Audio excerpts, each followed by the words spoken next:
Hello guys, this is boy123 here, and welcome back to another episode of Let's Play Super Mario World. Alright, as you can tell, I did take the liberty to get the top secret area unlocked, but that is not without, refuge, something, I don't know. I am going to show you guys how to do it. You simply run to the edge of this, boom, whoosh, and it's up here. I actually tried recording the first take of this episode, can't believe I'm saying this, but, and I did the whole entire thing, and then I couldn't find the secret area exit. It is full of one-ups. The fourth one is a one-up as well, but I don't feel like getting it. And yeah, 26 points. So that concludes that. That is the secret area, or the exit to the secret area. And it does indeed unlock this path, as well as give you the choice to save. In here, we have wonderful, wonderful things. Yoshi, or a life, depending. 2,000 points and a fire flower. And 2,000 more points, and wouldn't you know it, capes. Ah, capes. So, without further ado, we move on to Donut Plains Level 3. This place kind of sucks, if I do recall. Which is why I'm just going to leave Yoshi behind. And fly! Yeah. There aren't many secrets in here. There's obviously always the esteemed 5 Yoshi coins, which I missed one of in the last level, sadly. Not the ghost house, because I don't believe that they have Yoshi coins, but the level before that. This level, however, is so long and tedious, with no secret exit or ending or anything. It's just that straight path with a bunch of jumps and stupid moving platforms, and it's the worst level in the first real world. Yes, this is called the first real world as of now. This is Donut Plains 4. It is a magical land of wonder and troves or something. This one's not that bad. I do actually like playing this level, especially with the Yoshi, if you get that thing, because then you get like super powerful beast, I can stomp on anything Yoshi, and he does just that. So if you can, bring a Yoshi in here and pick up that shell, and you have, or no, it might be the purple shell, but I think it's the yellow shell, and you have stomping powers until Yoshi decides to die on you. Or not die, just swallow the shell. Tunnel. This is kind of, no, this isn't the one. One of these tunnels does something which I believe they duplicated in many of the new Marios, honestly. And it has a tunnel that shoots you, and when you get shot out of said tunnel, it might shoot you to a different tunnel, or different stuff like that. So that's pretty cool. But again, no true recollection. Oh yeah, I gotta get up there. Okay. Up there is indeed the secret. Not much of a secret, but if I can get up there, you'll see the secret. This first world, I think is, well, I was about to say the easiest, which is fairly obvious. Oh, okay. But, I think it's the funnest world, because all the worlds after this just kinda suck, if I do say so myself. And this level, that's why you want to get up there. If you get that banana, I guess you could call it, you do get a 1-up, or 3 1-ups I should say, because it is more than one.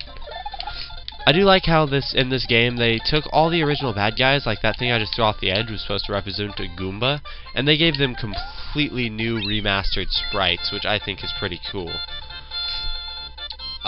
So yeah, that's cool. That's cool. Like, I don't know. They kept a lot of original sprites, such as Koopas, and Mario's. But I mean, just the fact that they took the time to make a bunch of new enemies that were never re-implemented, which actually isn't that great because they were really cool enemies in this game. But they made so many cool new enemies, and they took so many different sprite ideas into play, and different, like, there's just so much detail in this little Super Nintendo game. honestly close to the respect that I have for A Link to the Past. It has a very similar art style, but a lot more not earthy, worldly. A lot more just cartoony, like fun. Because I mean, most of the SNES games at this time were very dark games, and I don't know if Nintendo was trying to show some crazy, like, oh, we live in a dark, dark world of some artistic, freedom of expression, man. But a lot of the games were just so dark, and this game really brought a new life to Nintendo's original art styles, which they displayed in the original NES system. So, that's really cool. This is the first and only game that you can kill Dry Bones, which also has a new sprite, which, that they never used again. They had so many cool sprites in this game. But yeah, so, it's just... The Spring sprite, I think, is the only sprite that they kept true. And Magic Koopa. They did reuse Magic Koopa's sprite in this, from this game. I don't know if this was the first implementation of Magic Koopa, though. I can't remember. I think if you bring the Spring up there, then it gives you, like, super magic powerful. You can get up there and kill that Dry Bones, and it's kind of useless, but possible. I think there might be, like, a 1-up in there or something. Yoshi coins do not appear in temples, or bosses, nor do they appear in ghost houses, which you guys could probably tell from me playing through that ghost house. But if you couldn't, then, more power to you, I suppose. This temple and this castle and many of the castles similar to it are very often reused, the same style and everything. They're reused in later Mario games. Like, this castle itself was reused, basically the whole castle was reused in New Super Mario World, or New Super Mario Bros. For the Wii. So, this game did bring a lot to the Mario world. Oh man, he's going real fast now. But it also, they took so much out. These bosses were cool. And they did bring back almost all the bosses in New Super Mario Bros. Wii. But, they changed the sprites and the powers, and,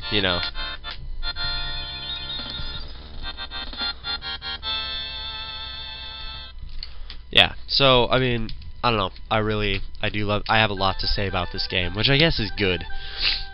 Thank you. Ready for this? This is my deep voice. Morton Koopa Jr. of Castle Number 2 is now just a memory. The next area is the underground Vanilla Dome.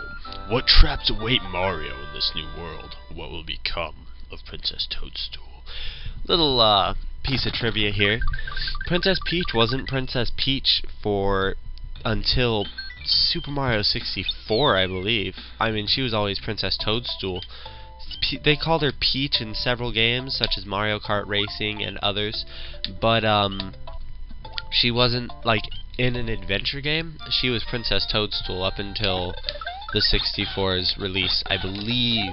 Do not take this as 100%, because this is just common knowledge that I've gathered over, like, I haven't looked this kind of stuff up.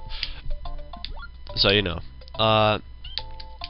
so, that almost wraps this episode up.